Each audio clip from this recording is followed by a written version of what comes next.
Hey guys, I'm going to zero in on a couple of these inverse function questions from the logarithms practice.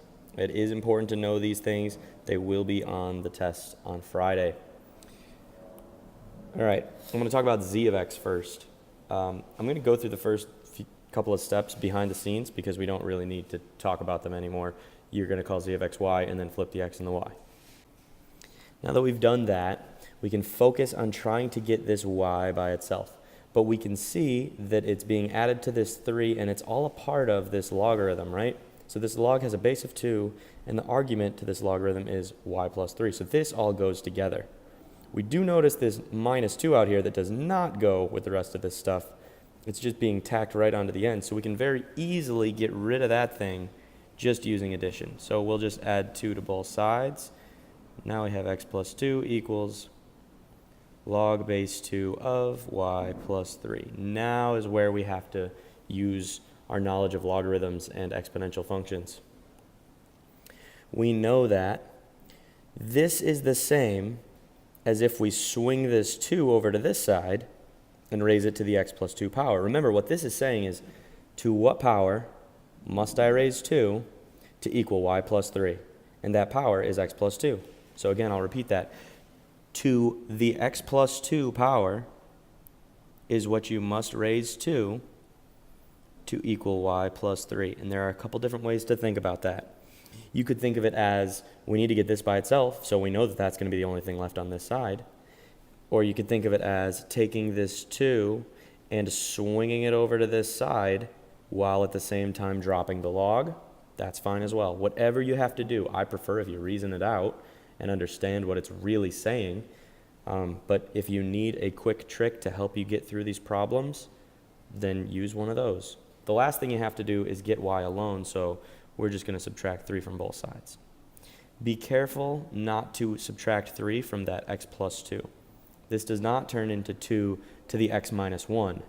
This turns into 2 to the x plus 2 minus 3. And now we have y by itself. But instead of calling it y, we're going to call it z inverse of x.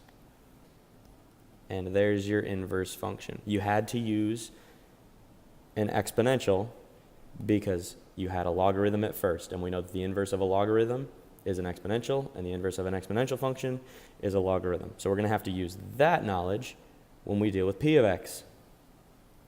So if the inverse of an exponential is a logarithm, and here we have an exponential, we know we're going to end up with a logarithm. So let me breeze through those first 2 steps. And now we're going to work on getting that y by itself. Well, we notice that it's in an exponent with this 3, and the exponent that it's in applies to this 1/3, not to this negative 2. So we can get rid of that negative 2, and it's not going to affect our exponent. So let's divide both sides by negative 2. Now we have negative x over 2 equals 1/3 to the 3y power. And now there's nothing else we could do except use a logarithm because we have to get this base out of here. So what this is saying is, to the 3y power must I raise 1/3 to equal negative x over 2. And that's kind of a weird way to say it, so I can say it again in another way. 1/3 to the 3y power equals negative x over 2. You're just going back and forth between logarithmic and exponential notation. And there's only one more thing you have to do to get y by itself. Divide both sides by 3. So I'll put my final answer over here.